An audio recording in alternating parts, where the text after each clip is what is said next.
திண்டுக்கல் மாவட்டம் செம்பட்டியில் இயேசு வாழ்கிறார் ஊழியங்கள் நடத்தும் ஆசீர்வாத உபவாச ஜெபம். நாள் செப்டம்பர் 13, வரும் சனிக்கிழமை. நேரம் காலை 9:30 மணி முதல் மதியம் 2:30 மணி வரை. தேவ செய்தி சகோதரர் எல். வின்சென்ட்ராஜ். உனக்குன்னு இந்த சோதம் கமாரால இருந்து எந்த ஒரு தீட்டானை எடுத்துட்டு போகாத, வேண்டாம். அதை விட நல்ல ஒரு வீட்டை நான் உனக்கு தருவேன், அதை விட நல்ல ஒரு மேன்மையை உனக்கு தருவேன். பாடல் ஆராதனை சகோதரி கலா வின்சென்ட்ராஜ்.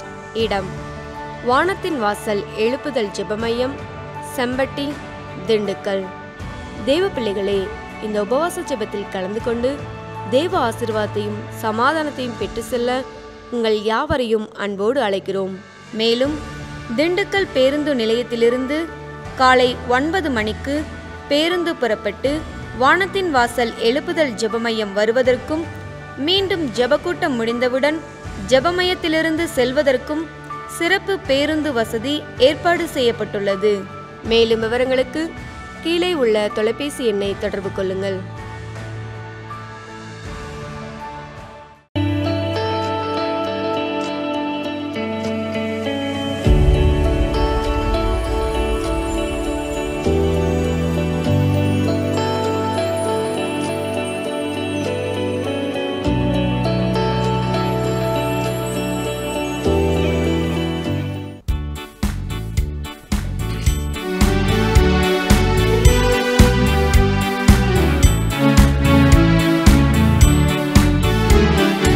நன்றியோடு துதிப்பே, என் வாழ்நாளெல்லாம் துதிப்பே, உம் பாதம் பணிந்து துதிப்பே, உம்மில் மகிழ்ந்து மகிழ்ந்து துதிப்பே.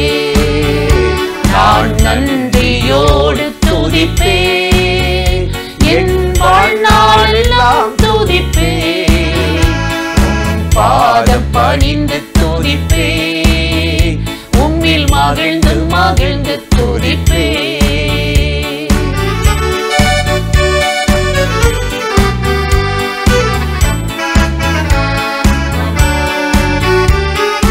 செய்த நன்மை கோடி, அதை சொல்லி முடியாதையா. செய்த நன்மை கோடி, அதை சொல்லி முடியாதையா. அதை நினைத்து நினைத்து நெஞ்சம் நன்றி சொல்லி மகிழுதையா. அதை நினைத்து நினைத்து நெஞ்சம் நன்றி சொல்லி மகிழுதையா. நான் நன்றியோடு துதிப்பே, என் வாழ்நாளெல்லாம் துதிப்பே, பாதம் பணிந்து துதிப்பே, உம்மில் மகிழ்ந்து மகிழ்ந்து துதிப்பே.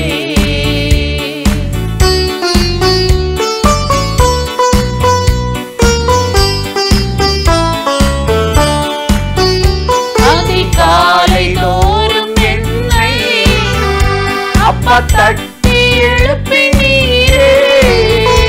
அதிகாலை தோறும் என்னை அப்பா தட்டி எழுப்பினீரே. தினம் புதிய கிருபை தந்து உம்மில் மகிழச் செய்தீரையா. தினம் புதிய கிருபை தந்து உம்மில் மகிழச் செய்தீரையா.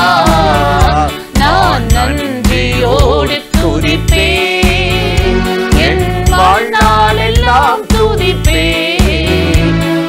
பாதம் பணிந்து துதிப்பே, உம்மில் மகிழ்ந்து மகிழ்ந்து துதிப்பே.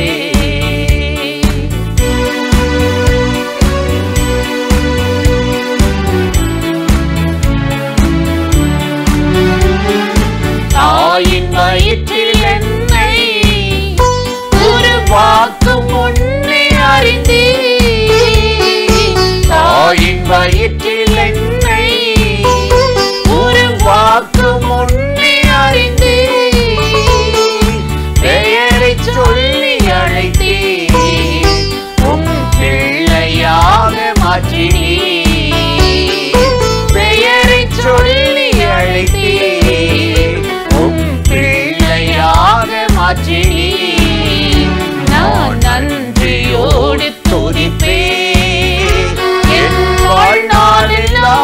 துதிப்பே,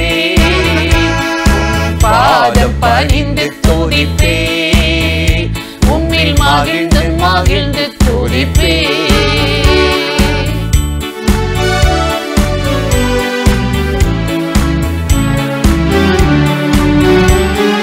புது பாடல் எனக்கு தந்தே, உம் நாமம் பாட பாடு. புது பாடல் எனக்கு தந்தே, உம் நாமம் பாட பாடு. அபிஷேகம் எனக்கு தந்தே, சாத்தானை ஜெயித்து வாழ. அபிஷேகம் எனக்கு தந்தே, சாத்தானை ஜெயித்து வாழ. நான் நன்றியோடு துதிப்பே, என் வாழ்நாளெல்லாம் துதிப்பே, பாதம் பணிந்து துதிப்பே, உம்மில் மகிழ்ந்து மகிழ்ந்து துதிப்பே. நான் நன்றியோடு துதிப்பே, என் வாழ்நாளெல்லாம் துதிப்பே, பாதம் பணிந்து துதிப்பே, உம்மில் மகிழ்ந்து மகிழ்ந்து துதிப்பே. பிரியமானவர்களே, ஆண்டவராகிய இயேசுவின் நாமத்தினாலே இந்த காலை நேரத்தில் இயேசுவை தினம் பார்ப்போம் என்ற இந்த நிகழ்ச்சியின் மூலமாக உங்களை சந்திப்பதில் மிகுந்த மகிழ்ச்சி அடைகிறேன். கர்த்தர் நல்லவர், கிருபையும் இரக்கமும் நிறைந்தவர். இந்த நாளிலும் கட்டாயம் உங்களை ஆசீர்வதித்து நடத்துவார். இன்றும் கூட வேதத்திலிருந்து ஒரு வசனத்தை நான் உங்களுக்காக வாசித்து ஞாபகப்படுத்தி சில காரியத்தை சொல்லி ஜெபம் பண்ணுவது நல்லது என்று உணர்ந்தேன். மார்க் எழுதின சுவிசேஷம் 1:12-13 வாசித்தார். இயேசு ஆவியானவரால் வனாந்தரத்திற்கு கொண்டு போகப்பட்டார். அங்கு 40 நாள் பிசாசினால் சோதிக்கப்பட்டார். சோதனையெல்லாம் முடிந்த பிறகு அந்த வசனம் சொல்லுகிறது, தேவதூதர்கள் அவருக்கு பணிவிடை புரிந்தார்கள். எவ்வளோ ஒரு அருமையான வசனம் இல்லை? இயேசு ஊழியத்தை ஆரம்பிக்கும்போது நேர ஒரு மேன்மைக்கு போகலை, நேர ஒரு ஜெயத்துக்கு போகலை. 40 நாளுங்க பிசாசினால் சோதிக்கப்படும்படி தன்னில்லாத காட்டுக்கு வனாந்தரத்துக்கு கொண்டு போகப்பட்டாரா. தேவன் அதை அனுமதித்தார். இன்றைக்கி ஒவ்வொருடைய வாழ்க்கையில் பார்த்திங்கன்னா ஒரு வனாந்தரம் இருக்கும், செழிப்பு இருக்கும், ஆசீர்வாதம் இருக்கும். அதை காட்டிலும் வனாந்தரம் வேதனை இருக்கும். சில அரசு அதிகாரிகள் நேர்மையாக வேலை செய்யும்போது சொல்லுவாங்க, தண்ணில்லாத காட்டுக்கு வேணும் தூக்கி விட்டுறணும், பனிஷ்மெண்ட் ஏரியான்னு வாங்க. ஆமாம், யாரோடையும் ஒத்து போகலை, அரசாங்கத்துக்கு இடையூறாக இருக்கார், எதை செஞ்சாலும் நீதி, லஞ்சம் வாங்க மாட்டேன்றாரு. இப்படிப்பட்ட அதிகாரிகளை அரசாங்கம் என்ன செய்யும், அப்பப்போ ட்ரான்ஸ்ஃபர் பண்ணி பனிஷ்மெண்ட் பண்ணிடுவாங்க, தண்ணி இல்லாத காட்டுக்கு தூக்கி போட்டுருவாங்க. நமக்கு உதவி அல்லாதாலும் எதுக்கு இவர்? ஆமாம், அதையும் சகிச்சு சில பேர் இன்றைக்கி வேலை செய்கிறத பார்க்குறோம்.